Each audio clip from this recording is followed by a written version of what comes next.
Yeah. Well, Rob, if you would, I mentioned you to my class and told them a little bit about you, but was hoping maybe you could give them a little background on what you and American Policy Roundtable kind of does in regards to, because I know that I had mentioned to them you were involved with school choice years back, the gambling, other aspects of Ohio law. So I'm curious if you could, or hoping you could give them a little background on you and your organization. Yep. We're a public policy organization. We do media research and education on a variety of issues. If you think about the issue of public policy, we probably touched on it in one way. Elections, the education, voter information when it comes to elections. So, all across the country, it seems like there's folks that want to tell you who to vote for or how to vote. We don't operate that way. We want to provide you with information so that you can make an educated decision on the candidates, on the issues that are on your ballot. And we do that in all 50 states. And you guys have the website iVoters, is it ivoters.com? Yeah, ivoters.com.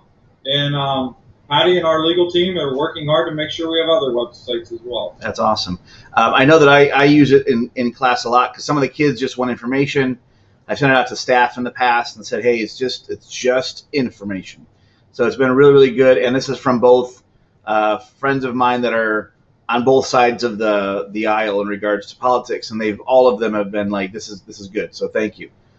Yeah, no problem. That's what we always say. Even people that you disagree with, those folks, everyone should be involved in the process. We're better off as a country the more people that are involved, because when people are involved, then they feel like they have a vested interest in what's happening, and that makes them study, that makes them work harder, that makes them more engaged. And the more people that we have engaged, the better off as a society we will become.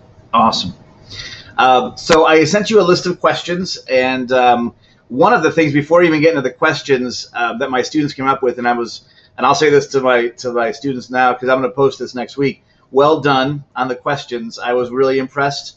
Hopefully they'll lead to some really good conversations with us today. But the one thing that I had done this past week that I'm going to lead off with, I had done an assignment about mail-in voting, and there was pros. It was actually through C-SPAN. They did a pretty decent job on the lesson. Pros and cons. What are the good things? What are the bad things? So I'm curious what your perspective is on the mail-in ballots for November, because this one's kind of over, but we'll get back to this one in another question later on. Okay. Yeah. So to change the way we do things forever based on what's happened in the short term, I think is a very dangerous road to go down. And we're asking the government, we're asking the people in charge of the elections to come up with a new way in essence, a few months. We saw that the primary in the state of Ohio had some glitches in it when we tried to do that. So are we willing to allow a presidential election to hang in the balance based on a new strategy that we are planning to implement? And when it comes to mail-in ballots, the one thing I'll say is the government sent out stimulus checks or stimulus payments to people all across the country. $1,200 to some, $500 if you have children. There's a variety of money that went out. I know a number of folks that have passed away in the past 2 years that received stimulus money. So they were paid even though they're dead. So my question becomes is, as a government, if we can't hand out money correctly, if we can't do a good job at that, do we really think that we're going to hold an election and be confident that ballots are going to get to the correct people and ballots are only going to get to the correct people? And there's two different paradigms to look at. The other thing I would add on to that, and Dan, feel free to jump in because I saw you kind of smiling as we were bringing it up. I have a couple of, I have the gym I own, and I work with some of my employees. Have been trying to apply for unemployment, and through some of my research and some of theirs, a lot of them regarding the government's being very, very slow, they're still waiting. Like they haven't heard anything. They were given the wrong forms. They were given, all sorts of messed up stuff. And that's in a system that's already been around they're just trying to rush certain aspects of it. So yeah, the rushing aspect of the ballot for November makes me nervous as well, to try to adjust it in a short period of time. That kind of brings me back to Ohio's election, because I know I talked with Patty about a couple of different things, and I tried to mention it to my kids, but this is a good venue that we can bring it up again. What was the issue with the actually the March election? Because there was a legality part of it. So the election, the election was scheduled for March 17th. The week before that, the governor had started, or actually director acting, because we know in law that's where the legal authority comes from, had started issuing orders shutting things down, from the Ohio High School Athletic Association state tournaments, regional tournaments in boys basketball, the state tournament in girls basketball, state wrestling. So many things have been pulled off, but they said we're going to go ahead and allow in-person voting. So they were going to allow that, which was happening the following week. Well, it came to the day before, the Monday before, and we were all still going to go to the polls the next day, and they thought that we shouldn't go to the polls. So in Ohio law, the only one that can move an election date is the General Assembly.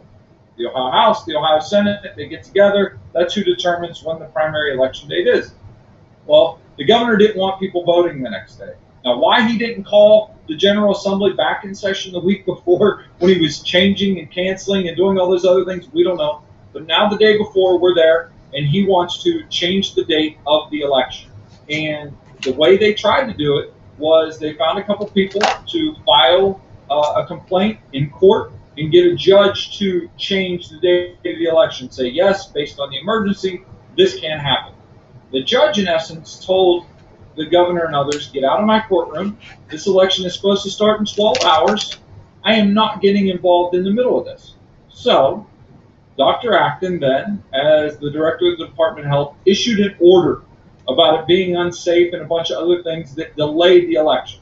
So now here's where the problem comes in. Because we had an election date on March 17th. Now it's been delayed, in essence, and changed, because originally they said we're going to do in-person voting then June 2nd. But the people that were saying that, Secretary of State was saying it, and others, they don't have the authority to determine an election date. So they were speaking out of turn. So the General Assembly needed to be involved. They met at the end of March, and what they did was they extended absentee voting. But here's where the problem comes in, is you have a body, you have the General Assembly, that in essence changed the election dates after the date the election was supposed to happen. So think of the precedent that has been set.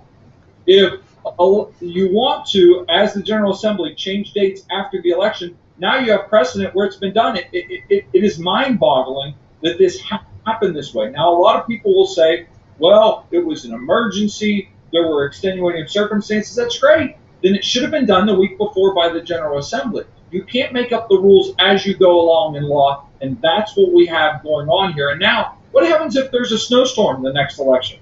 Is that an emergency? Who gets to pick and choose when we have an emergency?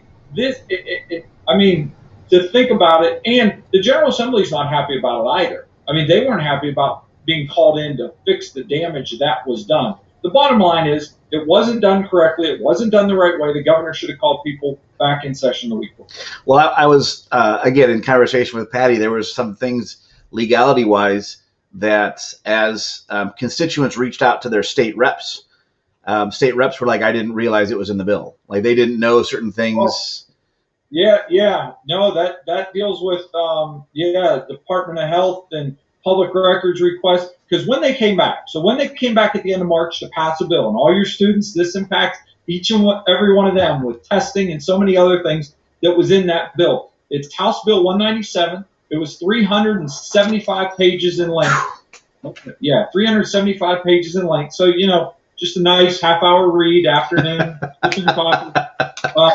And what they did was they passed that to deal with education, to deal with some budgetary issues, but slid in there was the election stuff that we've talked about, which is, it's still going to face legal challenges, I feel. And also Freedom of Information Act requests, because we've tried to get numbers on the coronavirus and other things, and now they can delay that for 90 days or don't have to give it to you until December of 2020. So there's a number of things that were slid in there that lawmakers are not aware of. Gotcha. So, all right, Dan, do you have any questions or anything before I get into some of the questions from my students? Well, get in. Continue with the. I have a whole perspective I'd like to ask to Rob, but continue with the more direct things. Okay. All right. Sounds good. So let me go ahead and jump in. This first question is from Sydney Kerr, and she is in my 5th period government class.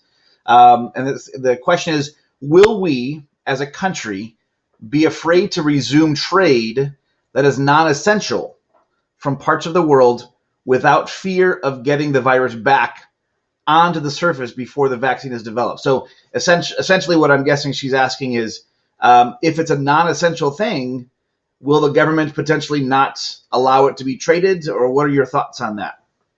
Well, Sydney, first off, what concerns me is that the government gets to decide what is and what isn't essential. And they've done that during this pandemic in defining people and the work that they do. And that concerns me, because I believe everyone is essential, and I believe everything that is performed is essential. If you ask those people that were told they weren't essential, is your paycheck essential for your family? It is, because it's what pays the rent, it's what pays the mortgage, it's what puts food on the table. So the thought of government defining essential, number one, extremely concerns me. Number two, I think we need to be very wary of where we are getting our products from in the United States of America. We've relied heavily on other countries to provide us with goods and resources that we could do right here at home. And we've justified it in a lot of ways because it can be done cheaper and be done more efficiently. And I don't think we can make that excuse anymore. And I'll tell you where I'm very concerned about that is in the realm of medicine. We must get back to producing and manufacturing and making our medicine here, because that's what takes care of a number of people across this country. And if we become reliant on governments that aren't being fully honest with the United States of America, we're in big trouble down the road, because of what they can do, and we've seen it here, what they can do is stop production or stop sending, and we're held at their mercy. Well, I think there was an article I was reading. It was actually a podcast via NPR, and it was about getting materials from other countries. And it was just the delivery system of getting them. And one of them was the PPE situation and testing materials. And they could, trying to think of how it was worded. It was something along the lines of we were getting most of our stuff from China, the very country where all this essentially originated.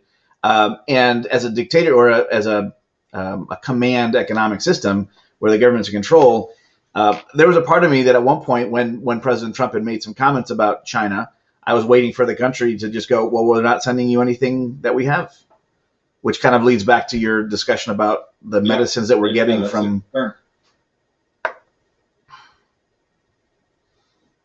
I think Rob froze up on us. Oh, there he is. Okay. So let me go ahead and jump into the next question. I lost you for a second. We're back. So the next question is from AJ. Welcome back. The second question I have is from AJ, and the question is: should the schools not make? Let's try to think. Should the schools not make us pay taxes since we aren't going to school? Which it's an interesting question, because literally we are not physically in the school. I know that all the teachers are still working. I think it's almost like a skeleton staff at the school right now. I know we're making changes a little bit over the summertime, but any thoughts on that? Well, yes, AJ, I love the fact that you're in high school and asking questions about taxes. I hope that continues your entire life. And question where they go and what they pay for. We all should do that as Americans. Even if you believe in the highest tax rates, there should be accountability on what happens. Your teachers are working hard, as evidenced by this Zoom meeting that we're having today. On the other side of this computer is another educator that's working hard. My wife is currently working and helping teach her class. So the taxes are going to pay for the education. That is taking place, and that is still happening. Now the question becomes, in the long term, what changes are going to be made, and how will that impact future tax payments? So the question becomes, with all these people out of work, will they be able to afford their property taxes? How will deferments look? How will people in collections look when it comes to that? Liens put on property. So there are a lot of questions that need to be answered when it comes to taxes. Also, what fund schools are taxes from around the state? And we know they are going to take a very large hit based on the stay-at-home orders and things that have been handed down. So we're still going to be paying taxes, some of them voluntary based on sales tax and other things, and some of them not so voluntary that they will be taking from us. And unfortunately, I'm not being a proponent of this, so I have to think about the thoughts, but I will say I think you will see people advocating for tax increases to make up for some of this lost revenue. Yeah, I can see that coming down the road. Yeah, there was. I'm trying to think of where I was. My brain was going down the taxing. The deferment idea. Some of the students might not be aware. Deferment. There's been, like, I know my landlord has a mortgage to pay on the building I rent. He's been deferred 3 months, so only 3 months. So they've basically taken those 3 payments and put them at the end of the 30-year mortgage or the loan that they have. So there's 3 months free, kind of, sort of, not really. In a roundabout way, it's going to be added on to the end. Yeah. And that's the government working with financial institutions, giving them a break as well. Yeah, which is a great segue into my next question from Mancy. The question is, do you think that the government financial assistance is helping or hindering the economy? Well, in the grand scheme of things, it's such an in-depth question. I'm glad we have 3 hours on this Zoom meeting for me to answer. People are hurting and people needed money. There's no doubt about that. The problem is when you study economics and you understand that you hit the print button to just print more money, long-term effects are going to be negative. I mean, that's just a consequence of the beast.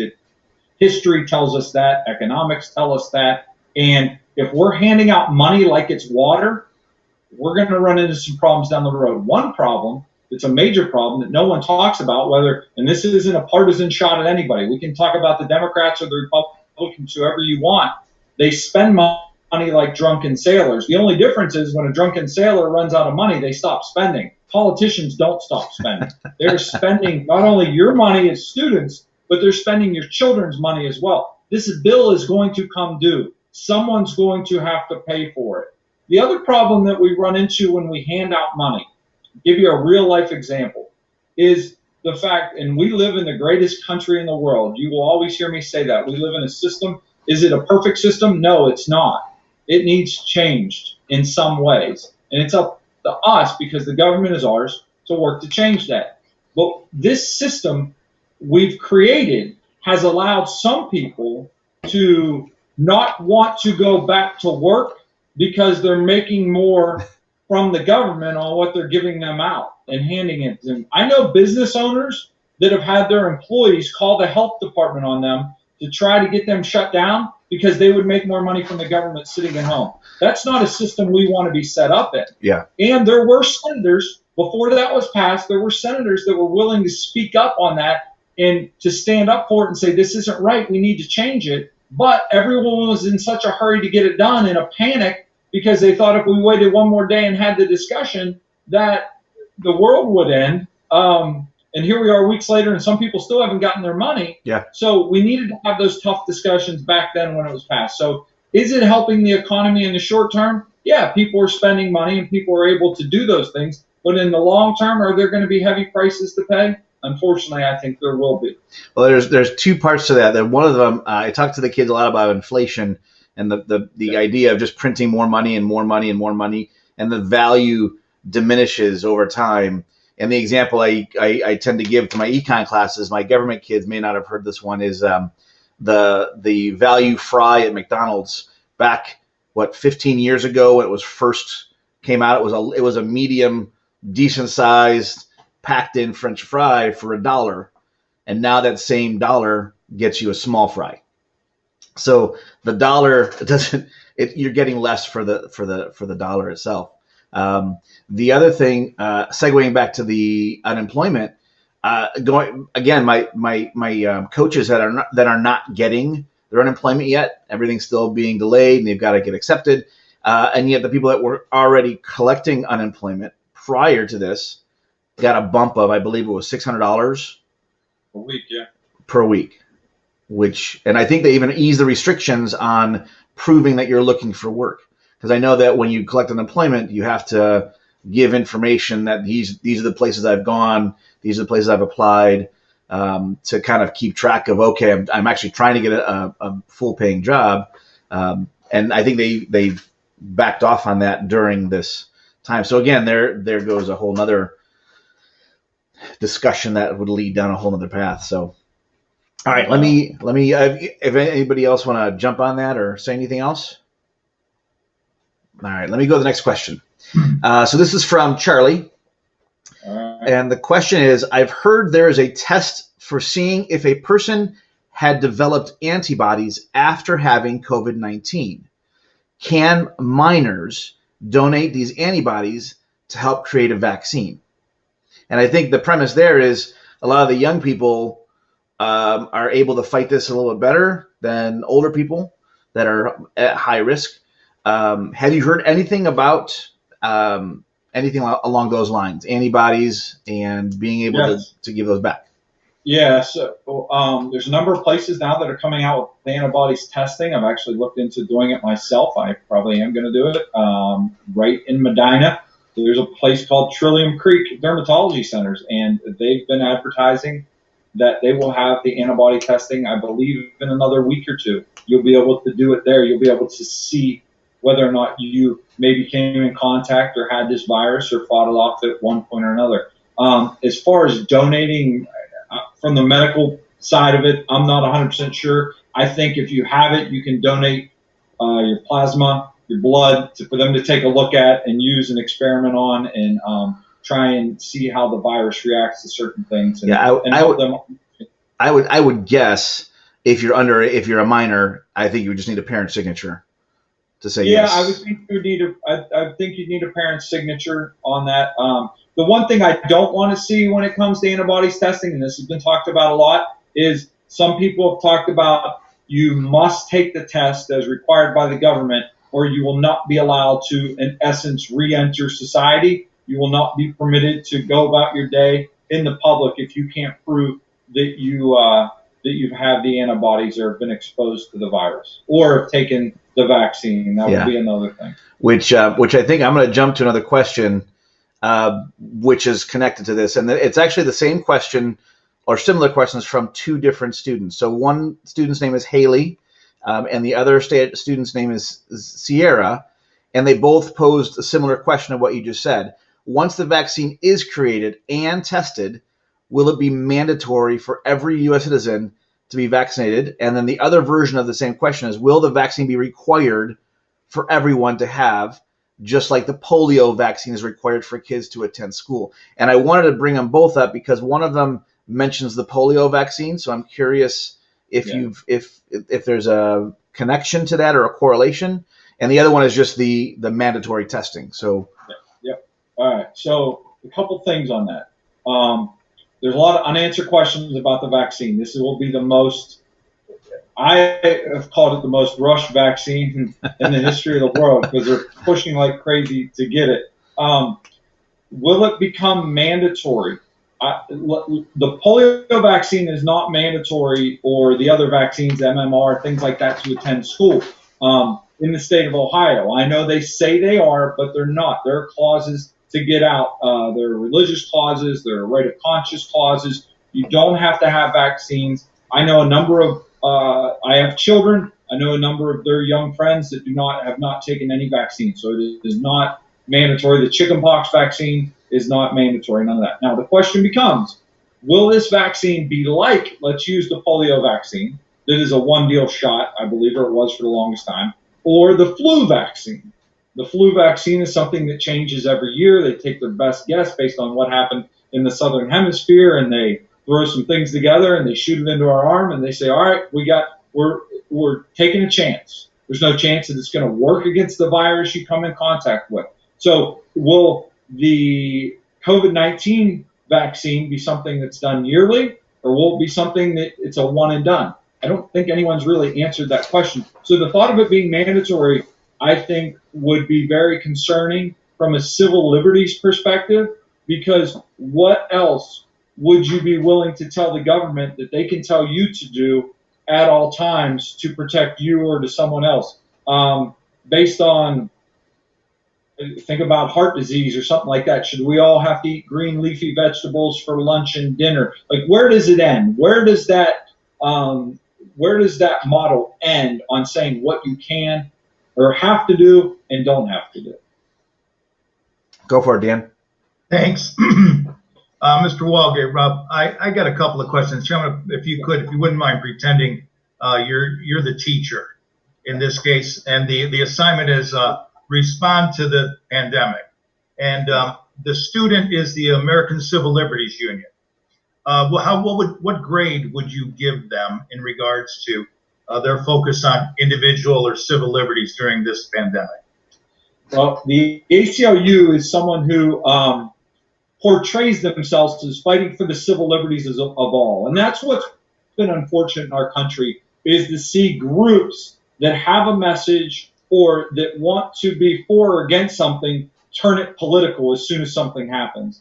And the American Civil Liberties Union, unfortunately, has not been concerned regarding the civil liberties of everybody.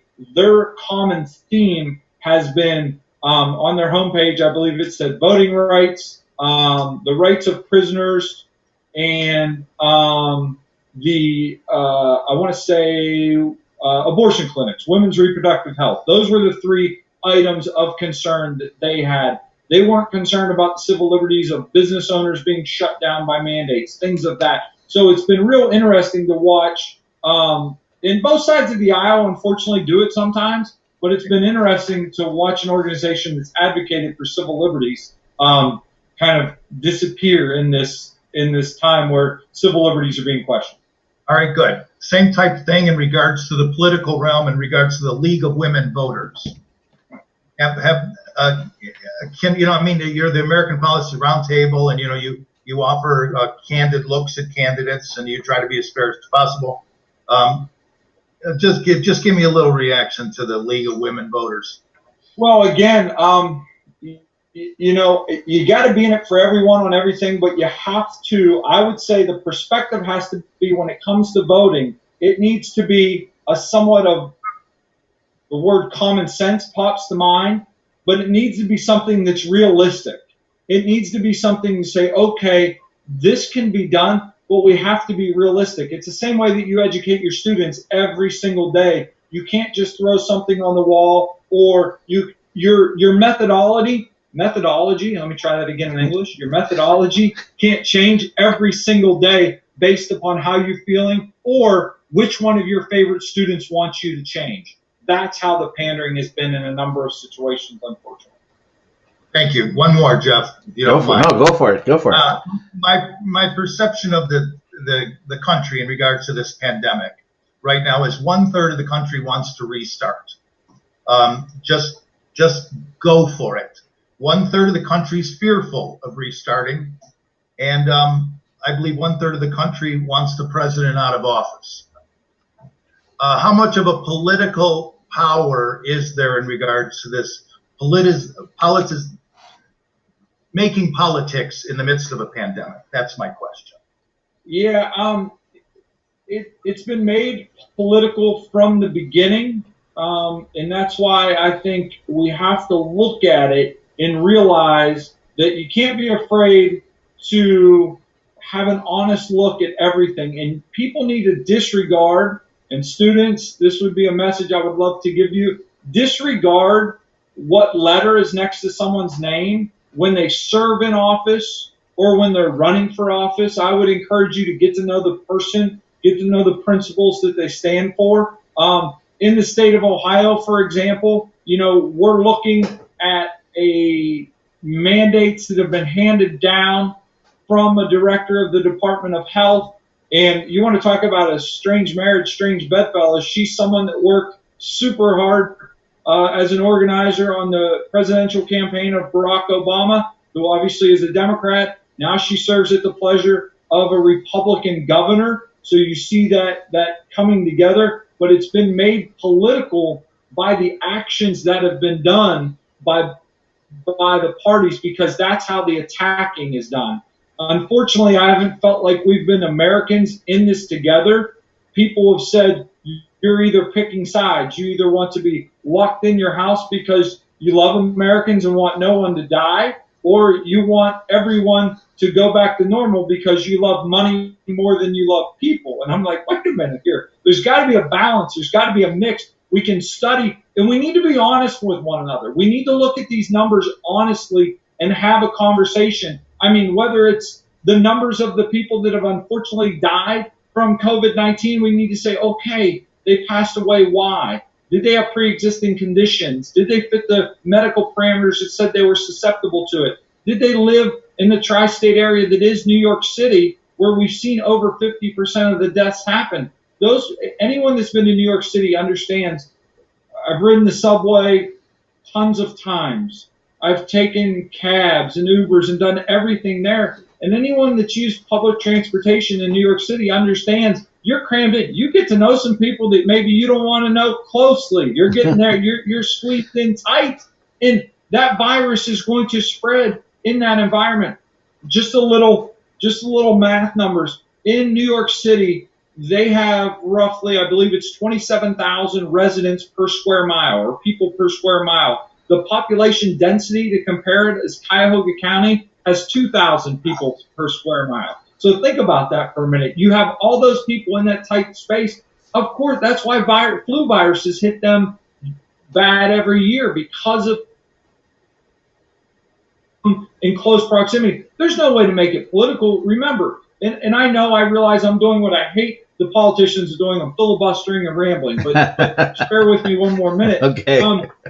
It became political. It became political when it became a battle by the president. I'm not a fan of the president's style. Just putting that out there. I'm not a fan of the tweeting all the time. That's not my style. And the same with Governor Cuomo and what he did. Remember the argument and the battle and the screaming, in essence, they had the childish behavior over ventilators? It could have just we never came close to needing the ventilators that we were told we were going to need. But instead of working together on it and becoming Americans and united the country, it was divisive and it was political and it was good guy, bad guy. That doesn't help anyone, because the 50-year-old guy who's got a mom or a father that's ready to pass away from coronavirus, you think he cares what letter's next to someone's name when they're arguing over stupid stuff? No. Yeah. He doesn't. So we can't make it political, but we do.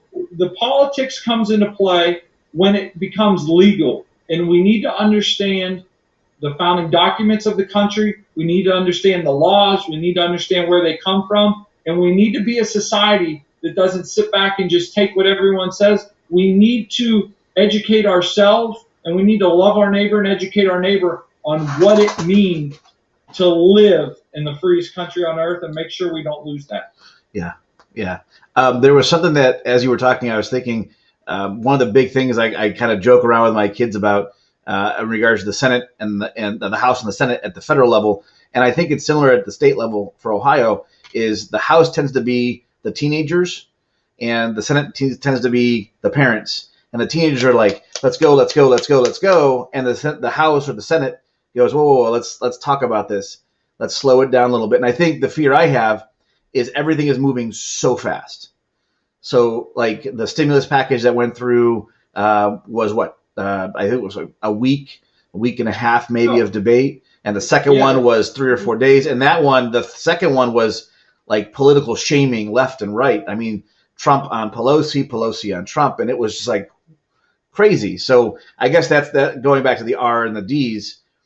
I think just in general, the laws have to be slow. Like, I know there's a pandemic, but that kind of goes also, and now I'm filibustering, goes back to the curve. And I was talking to a couple people, and I read something about the thing that we were scared of at the very beginning was that spike in the curve, the fact that the hospitals wouldn't be able to cover everything.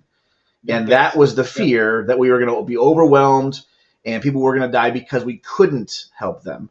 And now that curve has been flattened, even more so than I think the numbers you had mentioned earlier predicted. I think at one point they were saying 100,000 deaths. I'm gonna pull up Ohio's right now while you're talking. Okay. On that same note, though, the other discussion point that I just heard yesterday, and I thought, wow, this is kind of an interesting perspective, is the number of deaths from COVID. If I look at that spike, that high, tight spike, that really tall one, would be almost as much as we're still going to have. We've just spread it out over a longer period of time. So, Rob, go for it. Well, a couple thoughts on that. You know, when everyone heard those numbers in the beginning, I mean, you want to talk about a fear factor setting in. You're like, you know, it felt like we were talking about Ebola, not COVID-19 or a virus, and I think that's what concerned everyone. And in that, there's been no accountability with the numbers. So I said I was going to pull up Ohio's, and I pulled it up, and then I get talking. So here's a chart, and Jeff, I'll make sure I send this to you, Mr. Olive, that you can share with your students. Is that the Ohio the dashboard for Ohio Department of Health? Yeah. Yep, I've got that. That one's from the end of March, and it said if we did mitigation, if we did social distancing, that we would peak at the end of April with 10,000 cases per day. That would be the high number. Mm-hmm. Well, here we are, early May. We're at roughly 17,000 cases. I question a number of those cases because if you hear how they give their numbers, they give probable cases one day, then the next day those probables are rolled into confirmed. So, and probable is you only have to have a cough, a fever. You don't have to test positive. It's a guess. Yeah. It's a guess. So here we are. They told us we'd have 10,000 a day. We're at 17,000. We also know a very large percentage of those. Now, real quick, you said, 10,000 a day, they were saying, and we have 17,000 total. Is that yes? They were saying we would peak at 10,000 a day. You can look at the dashboard chart from the late March. We would peak at 10,000 a day, and we're at 17,000 total. We know a very large percentage of those are from prisons, the prison staff, and nursing homes and nursing staff. That's a very large percentage. It's not just the walking around general population that is catching it the way they predicted. Now, they're going to say it's because we locked down. No, they told us if we locked down, we would have 10,000 a day. So the numbers aren't even close to being correct. And the thing that's frustrating is they won't tell us what the end game is. Can you imagine if you told your students, all right, we're going to do something, but here's going to be the ramifications if we don't, and you'll have freedom if we do okay. But you don't give them a definite number of what that is. They have no idea what the end game is. Then you get to the end of the first stay at home or whatever you've told them, stay in class order, and you say, you know what, we're going to go 30 more days. And they say, well, Mr. Rolla, what do you mean? What do we have to do? Well, I know what you have to do, because what happened was the original argument was just like you said. We don't want to overwhelm the hospitals. Capacity of hospitals we're concerned about. So now it's went from the hospital capacity issue to no one can ever get sick ever again. That's where we're at. I jump in for a second here. To me, it very much makes sense what's happening, because every time you'll read a political philosophy and you'll have someone say anything that government does, they will naturally try to do more of, and that's kind of I just think we're seeing the effect of that. Governments seldom say they were not accurate. Governments tend to not reevaluate. Governments implement, and I think the end game is, well, of course, the real end game for this catastrophe is the vaccine, because that buys them a year and a half. So as a side question to that, do you see there, Rob, the possibility that Dr. Acton's position may eventually become an elected position? A permanent and elected position. That's part of the progression. I don't. I'm working hard to make sure that doesn't happen. What we would like to see happen would be there to become accountability with that position. So the way the law reads is that Dr. Acton, the Director of the Department of Health, has ultimate authority in terms of isolation and quarantine. Now, did that come? That came from the night after 9/11, I believe, wasn't that? It goes back even further. Further than that, okay. It goes back to almost the creation of the Department of Health. It was called the state. There was a different name for it in the late 1800s. The reason it was all done was tuberculosis was one of the early things that it came about because they wanted to isolate and quarantine folks. The problem is they never dreamed it would be used to isolate and quarantine millions and millions of healthy people. Now, if this is Ebola and you want someone to stay in their house, I get it. We're with you. No problem. The problem is we have one person that's signing these orders. Everyone thinks it's the governor doing it. It's not. It's Amy Acton. It's Dr. Acton. She's the one who has the legal authority through law. So what we would like to see is she has that legal authority. However, we would like to see it switched around to the fact that there would be an accountability mechanism and the General Assembly would have to meet within 3 days and either approve, rescind, or modify the order. So that, I mean, remember, now Mike DeWine would disagree with me on this, and he's not on the call, and he can't say, Rob, you're wrong, so I'll say it for him. It's one person making it. He would say, no, it's a group of people making it, but it's Dr. Acton. Under the law, she's the one that has this authority. She's the one that has this ability, and she's the one that's putting her name on the dotted line, and she's the one that has control. And remember, she is looking at this through the lens of a medical professional that is telling 11.5 million Ohioans that they need to live their life the way she should live her life. And I'll tell you what's amazing is, if you've been to a grocery store, see how many people are in there? How come the virus isn't spreading like crazy like we were promised? I'm not saying the virus isn't real. I'm not saying people aren't dying from it. I'm not saying that. What I'm saying is we were told that it was going to spread like crazy if we got together. That would happen.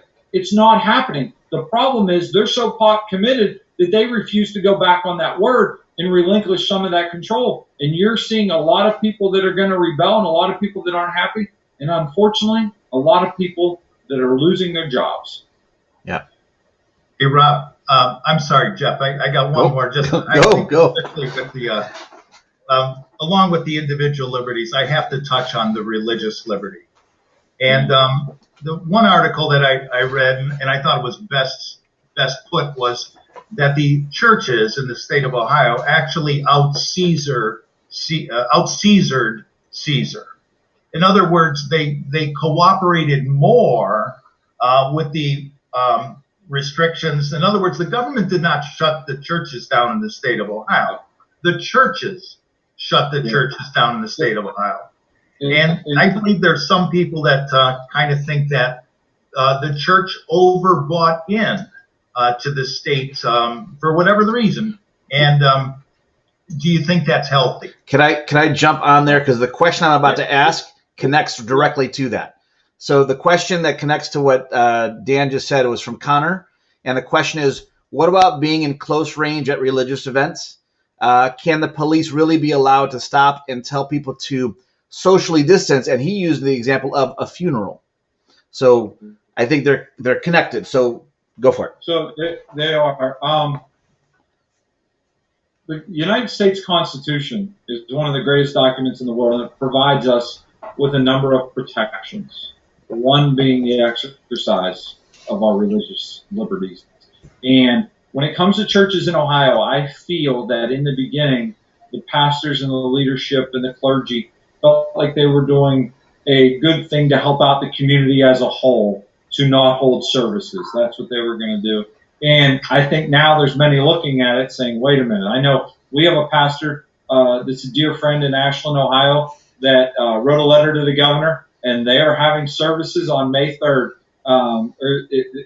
That was the opening date. They were to have their first one, and he let them know they will be distanced, whatever that, as much as can be, and things of that nature. So the thought of police coming in the way they did in Kentucky, where they in essence bullied people. They got together, they took down license plates. In Louisiana, they put an ankle monitor on a pastor.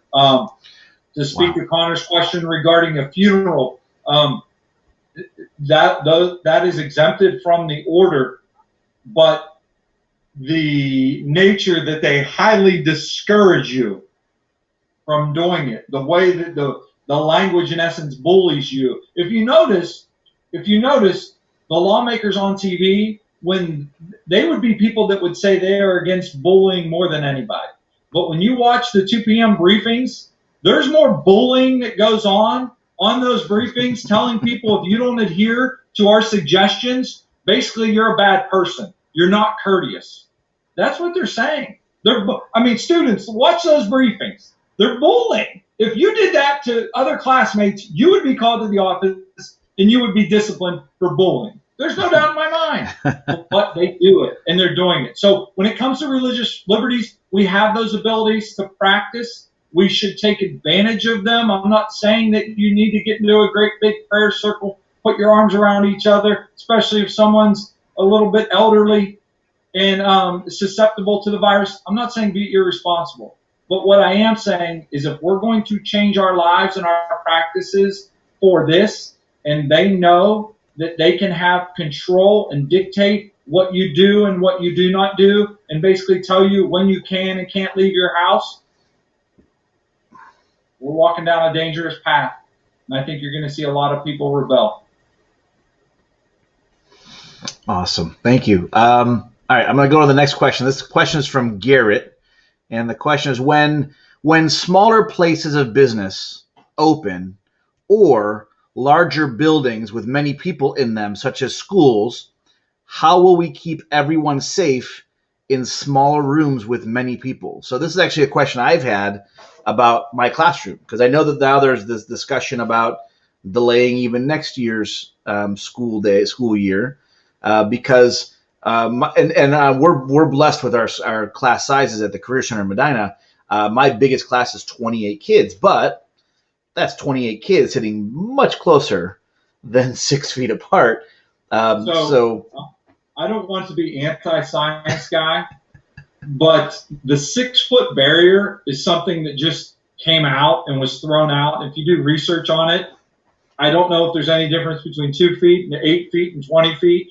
20 feet's a big number, but why 6 feet? No one's really been able to answer and explain that from a scientific perspective the way they need to.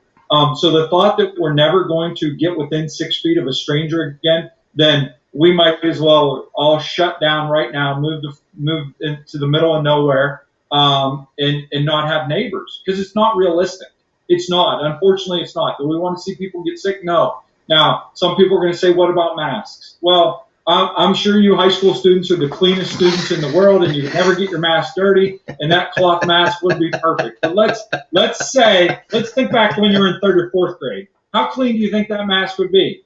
You think maybe you drop it on the bathroom floor about 3 times? So it's not realistic. It's just not realistic. I wish you were a day too late, a day too early in filming this. Tomorrow, my mask will come. And not to sound like a person that's not going to wear a mask, but I'm not going to wear a mask. But if I'm ever said that I need to wear a mask, I ordered a giant tactical mask. It has like a side. So it's got the bug eyes. So maybe I can send a picture to Mr. Hollow and he can share with you what my mask will look like. Now, I'm not advocating for if your employer says you have to wear a mask or anything like that. If you want to follow the rules and do what's said, I totally get it and understand. I just want you to know that I have a good friend that's a doc. He's a doctor, and he said wearing a homemade cloth mask is like standing behind a chain link fence in a gunfight. Good luck. The particles you're talking about are coming through that homemade cloth mask. The sanitary capabilities of that cloth mask, the homemade mask, you may be depending on a little too much. Unfortunately, what it's done is the thought of wearing a mask has eased our fears. Scientifically, I'm not sure that it does anything. If you rewind the tape and go back to mid-March, what were they telling us? They were telling us not to wear cloth masks. Did that come? Oh my goodness. live. When that shit showed up. That's awesome. No, so my wife's telling me I can't be boring because she teaches high school. And she says she's telling me. So, how's that for timing? That's awesome. That's great. Let's go! That's awesome. That is, and it's even got the filtration system. Again, someone to be watching this and they're going to say, look, Rob Walgate doesn't take it serious. He thinks it's a joke. No, that's not true. That's not true. I take this virus serious. I have an 83-year-old grandma that's in a nursing home. She's got terrible lung issues. If that virus gets in that nursing home, my grandma and a number of her friends are gone. That's reality, and I understand it. It breaks my heart to think about it. Number one. Number two, I also know that the folks that are in nursing homes around the country are part of a generation that fought like crazy for the rights that I have and you as students have. And they would want to see those rights secured for your children and your grandchildren. That's why I take it serious. They may think I'm making a joke about it, but I'm taking it serious because it's bigger than me. It's bigger than you. It's about us as a country and how we sustain ourselves in this world. There's a reason that everyone in this world is fighting to get inside our borders. They want to live here. Why do they want to live here? Because it's the greatest place on earth. We have to do our job to make sure that we keep it the greatest place on earth. Beautiful. Awesome. Beautiful ending, Jeff. I wish I could end there. I have more questions. That would have been. What I'll do is I'll edit. I'll put that piece at the end. Yeah. So this next question actually comes from one of my students who actually was going to. He had the day that when the governor gave us the 3-week extended spring break. So that week prior, the week of spring break, and that third week after that. Yeah. Thursday, we got that message. It was on the news, and I remember some of my students in school came running to me after school going, 3 weeks, we got 3 weeks off. The very next day, he was supposed to head to the wrestling state championships. He was he was supposed to wrestle for championships in his weight class for his home school. All of that to be said to say, the question that Eddie has is, Amy Acton was talking about mandating cards that you would carry around to tell if you're vaccinated in order to go outside, and arresting or fining you if you do not have it. Is this constitutional? Now, I know the answer, but since I have Rob on the call. No, that's not constitutional. It's a total violation of your rights. They can't tell you have what else are they going to tell you have to carry around to prove yourself? What's amazing in this country is we've laxed so many laws when it comes to citizenship and other things and having to prove who you are. Now they're going to ask you to carry a card that says you've been vaccinated or you're immune. No, they can't do that. Now they're going to try. And here, let me tell you how they're going to try. They're going to try with this right here. That's how they're going to try with your phone. And they want to be able, because they know where you are, who you're with, where you've been, what you've looked at, anything. They know it all.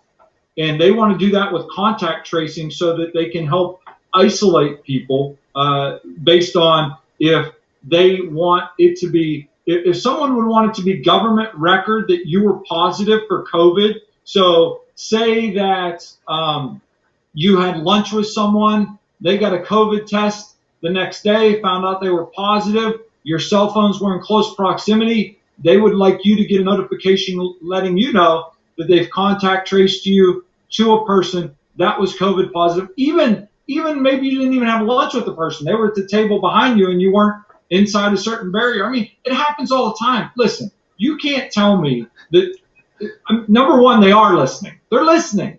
And number two, how many times have you been in the same room with someone and then later on you get a social media notification that you should be acquaintances or friends with so-and-so, and you've never even talked to the person, but your phones were in close proximity. Your phones talk to each other. It's a very dangerous road that they would like to take us down. Well, there was movie recommendation. Kids, I don't think there's any bad parts. As long as it's not in my classroom, we're okay. Yeah, the movie The Circle with Tom Hanks. Yes. Watch The Circle with Tom Hanks. That'll answer a lot of questions. Yeah, and the thing is, that's what, 5 years old, 3 or 4 years old now, maybe 5 years, and that's and so that technology was all based off of things that are around. On that tracking you perspective, I know it was actually during the Obama administration, the major cell phone companies, I believe, and I don't know the specific law, but they were mandated to put a chip of sorts that the government can send emergency messages to us. So, for example, I live in Ohio. A couple years back, I was in San Francisco. If I was in San Francisco and there was an earthquake warning, I would have gotten it because they knew I was in San Francisco. But if I was in San Francisco and there was a tornado in Ohio, I would not have gotten it because I wasn't in the state where it was at. So there are like the alerts that you get, the Amber Alerts, are all based off of location. So there is a mechanism in place where they have that ability.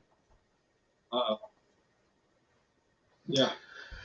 All right, let me go to the next question. And this is actually, let me jump to this one. The student's name is Owen, and so the question from Owen is, what can the mayor of our city do during this time? Do the mayors have, because I have not heard anything from the mayors. It's only been the governor. It's only been the president. And of course, those are fun debates I keep on having those guys having virtually. Yeah. The mayors have authority, but they don't have quarantine and isolation authority, ultimate authority, the way that Dr. Acton does. So, but they have authority. I believe the city of Lakewood is the most densely populated city in the state, and I believe they've shut down all buildings and stuff. The mayor has issued orders to shut down all buildings until the end of May, I believe. A lot of places are city council has a say in what goes on and the hours of operation and things like that. So, unfortunately, the mayors right now, and again, this is constitutional questions that they're violating our constitutional rights, in my opinion, on a number of things, but they feel it's a short-term solution and they'll let the courts play it out in the long-term problem. Yeah.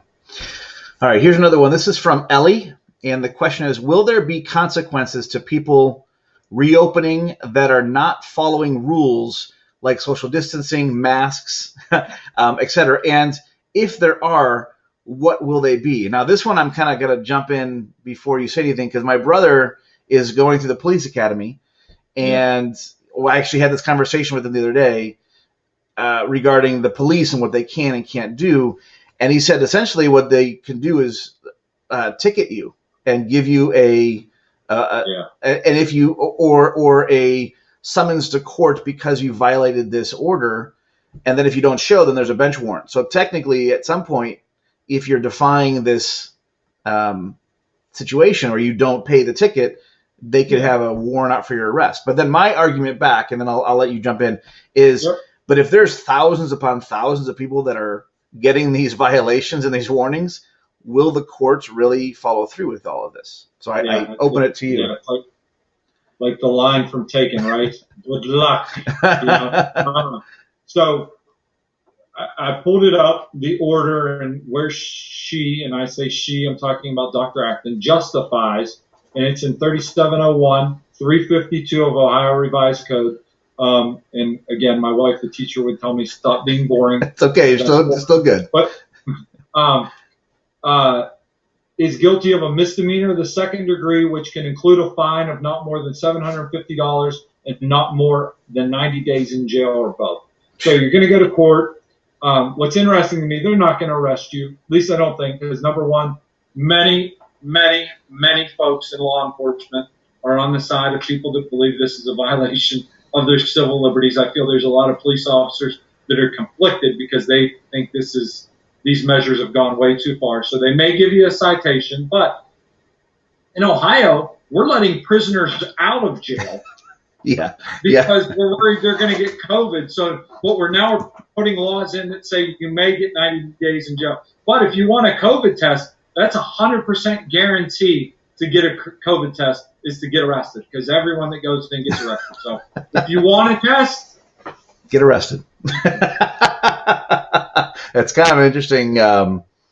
What's the? I'm not advocating getting arrested. Don't do it. Don't.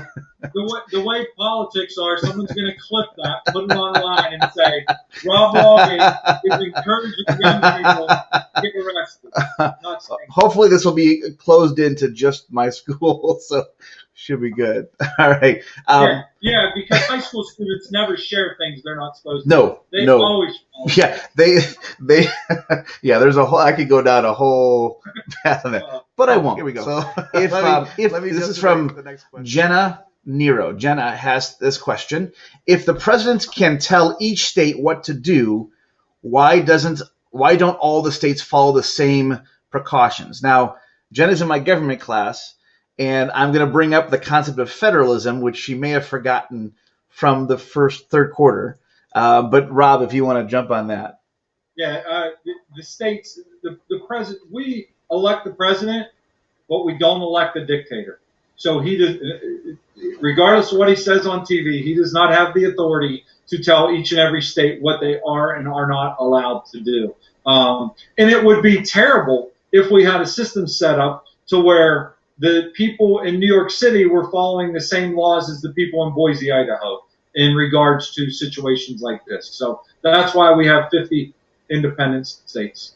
And then I think, too, that was the one thing. Questions come up a couple of times with DeWine from the reporters in just Ohio, not even the federal aspect, was there are counties in Ohio that have, I think, one reported case. I think it was Benton County had T-shirts printed that were COVID-19 state champs, I think, because it was the county that held off the longest. Yeah, but the question the reporter had was something along the lines of, can those counties open up sooner and allow themselves to do more because they're COVID-free or minimal COVID cases? So if we take that and assign that to the federal government, the same thing. The federal government can't tell the state of Ohio what to do because we know what we need. The federal government doesn't. The problem is in this, though, it turns states against states. Or if we did it in Ohio and did it different counties, you turn counties against counties because you see then people from a populous county going. I'll give you an example. In eastern Ohio, there are, I believe, 6 counties along the border. I was just about to bring this up. Yep.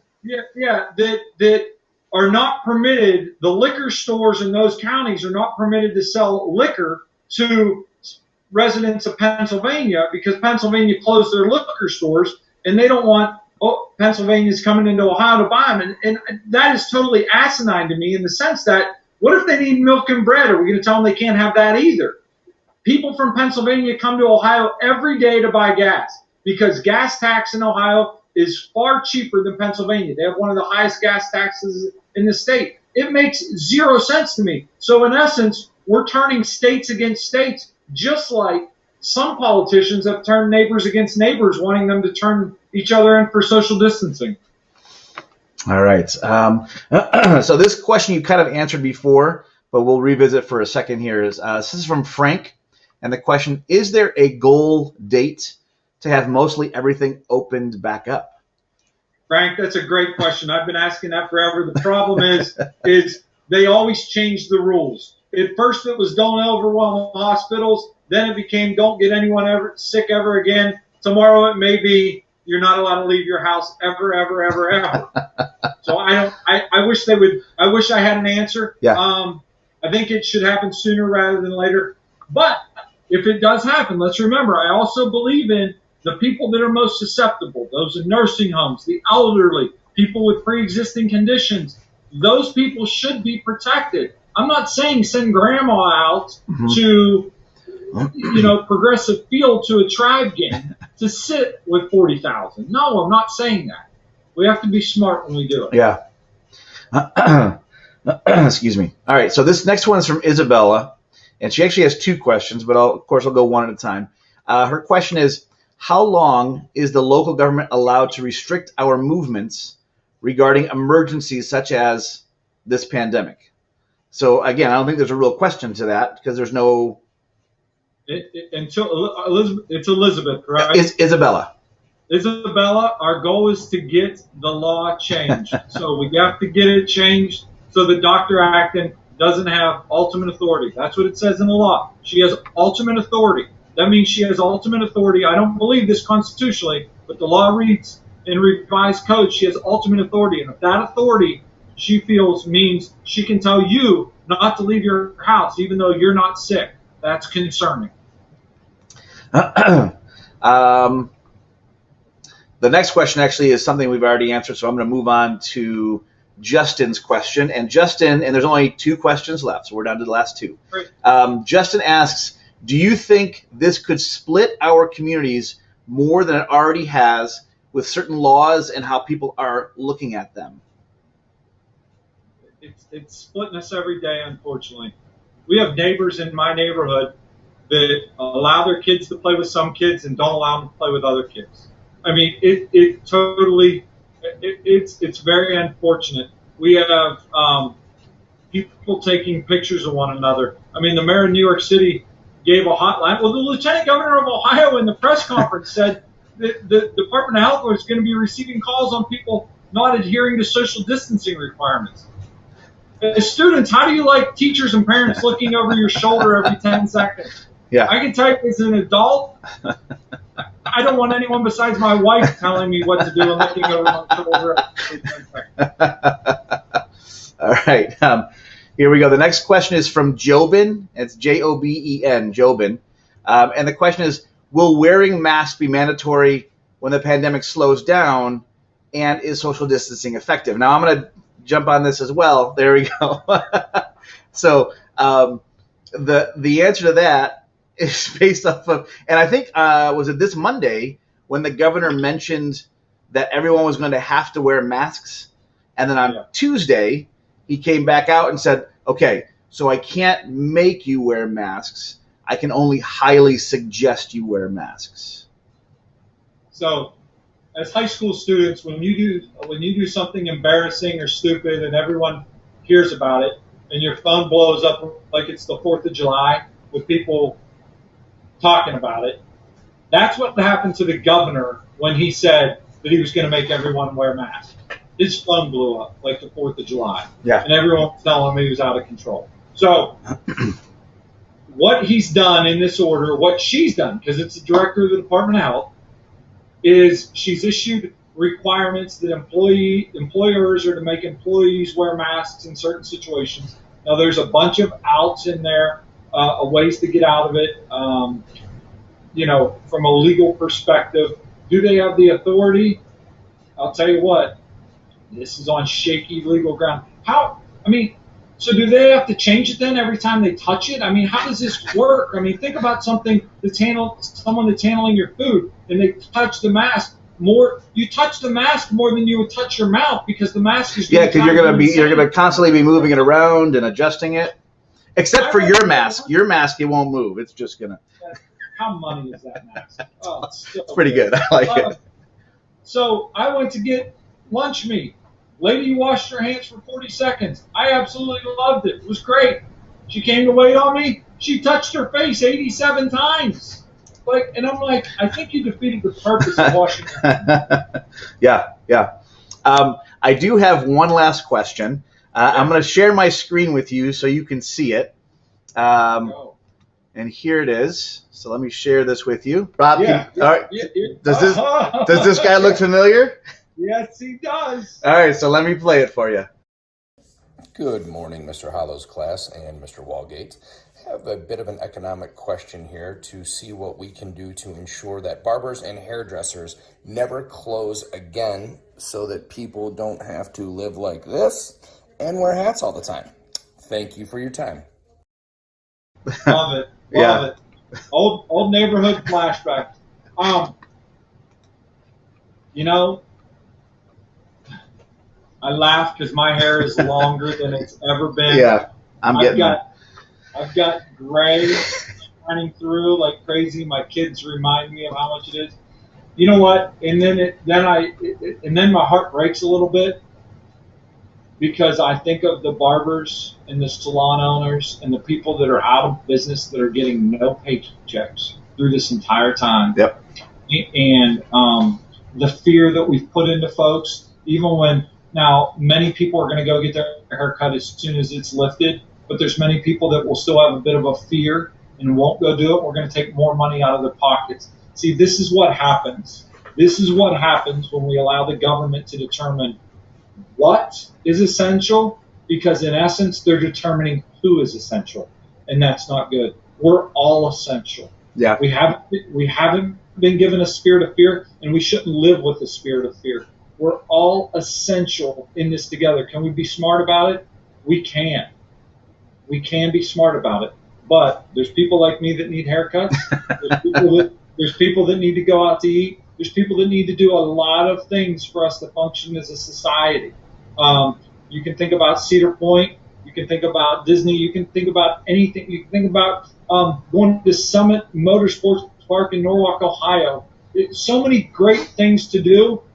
To think that we're never going to do those again because some people don't want us to do them again because they have so much control of our lives, I don't like that. And I think it's going to be up to each and every one of us. And as you high school students get older and get out there, I want you to remember this. I want you to remember the decisions that were made that impacted your life in this way, because what this country needs is great leaders that are willing to step up and do things the right and the legal way to lead for the next generation.